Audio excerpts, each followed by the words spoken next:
State gang the mob. True simple. We in too deep.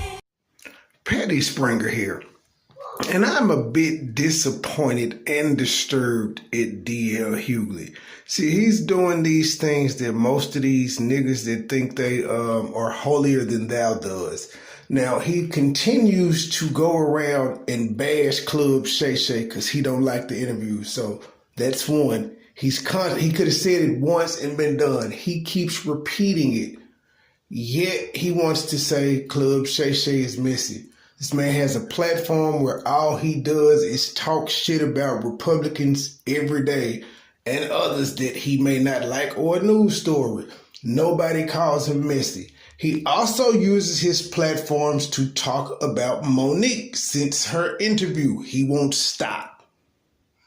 He is literally on a gossip queen show and calling somebody else's show messy. Do you not know who the fuck Jason Lee was? He was messy in the blogs. He messy on the podcast. He was messy on Love and Hip Hop. The nigga is just messy. There's no two ways around it. You won't go on Shannon Sharp because it's messy, but then you'll go on Jason Lee and it's not messy. And then also you said that he just fed into some shit. You mean kind of like how Jason Lee gonna do when you start talking about Shannon Sharp and Monique? You mean like that? He let the people talk and then it went into questions? Let's listen to what D.L. Hughley. I used to like him. I don't like this nigga no more. Let's listen to what he had to say about Monique and Shannon Sharp. Fuck. Pictures and then movie, like, so, you know, then they blame video games for violence. So we should blame Pac-Man for being fat.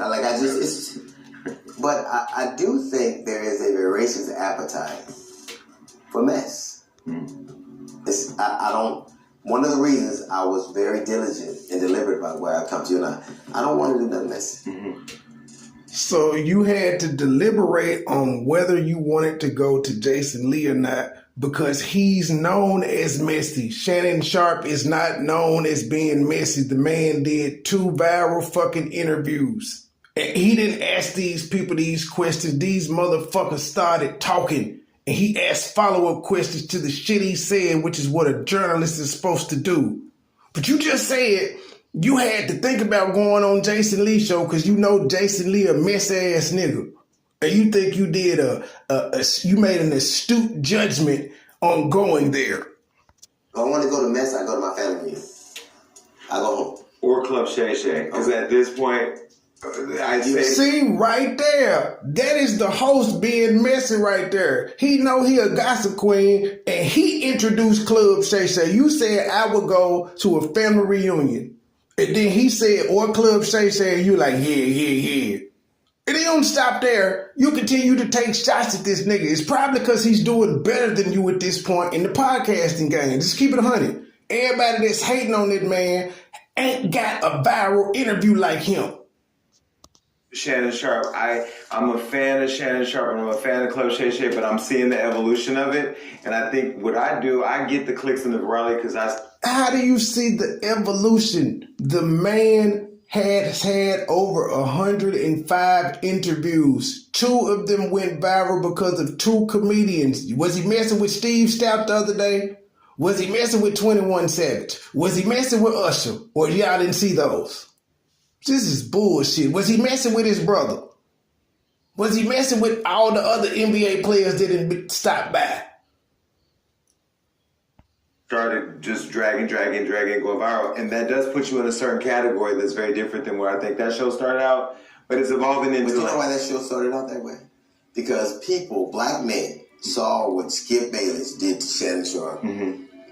I disagree with that. Shannon Sharp was still a Hall of Fame nigga. He still was on NFL Network for like 10 years, so he had a platform. He had a popping IG. I don't think that black people started flocking to him because Skip Bayless did him wrong. It could have stayed on TV. They bought him out. He had Club Shay Shay the entire time he was on FS1, sir. The whole time he was with Skip. He was there for 7 years almost. I think Club Shay Shay has been around for 5 or 6. The black people were already coming. Undisputed. Yeah. And we wanted him to know we got you. And my problem with it is that the very men who appeared on that show, when it wasn't as huge as it was, did it out of a sense of trying to help a man out.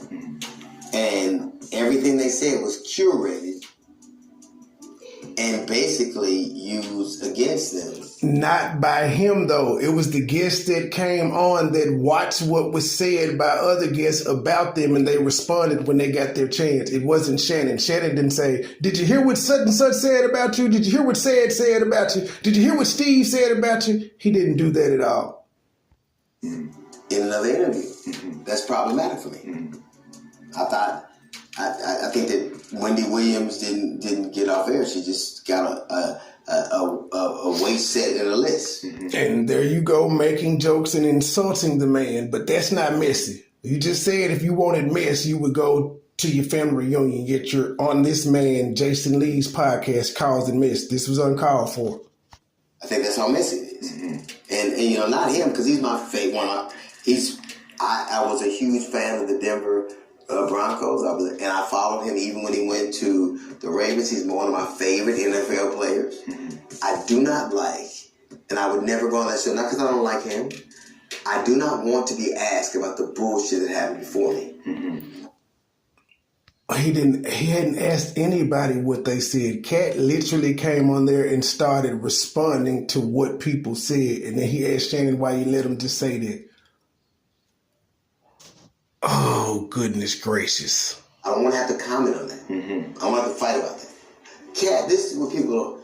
Cat will play golf. We play golf with Calabasas. Cat, the whole thing. Then you comment on Cat. That's his golf game isn't out, which means that you're the fucking arbiter of truth. Just because you say it first don't mean it was true. It's called club shay, not court shay. When's the last time a nigga told the truth at a club? Right.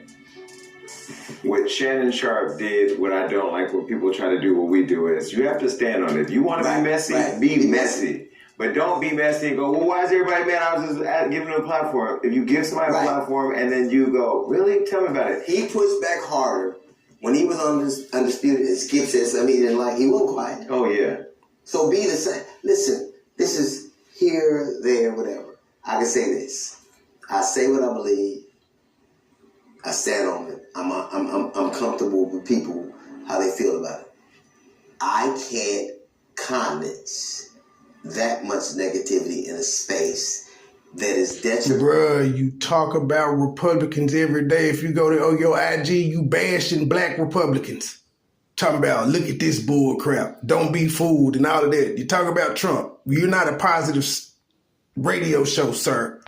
And to so many people I've loved. That's my thing. And I don't like that it is the affair of the day. Okay, so All right. He don't like it's the affair of the day. Now he about to get into Monique. Did Jason ask him about Monique? Because you said you don't want to rehash old shit. Because she knew that people... DL Hughley had some strong words for Monique. Check this out right here, man. My daughter called me. My youngest called me and like, this is going to happen.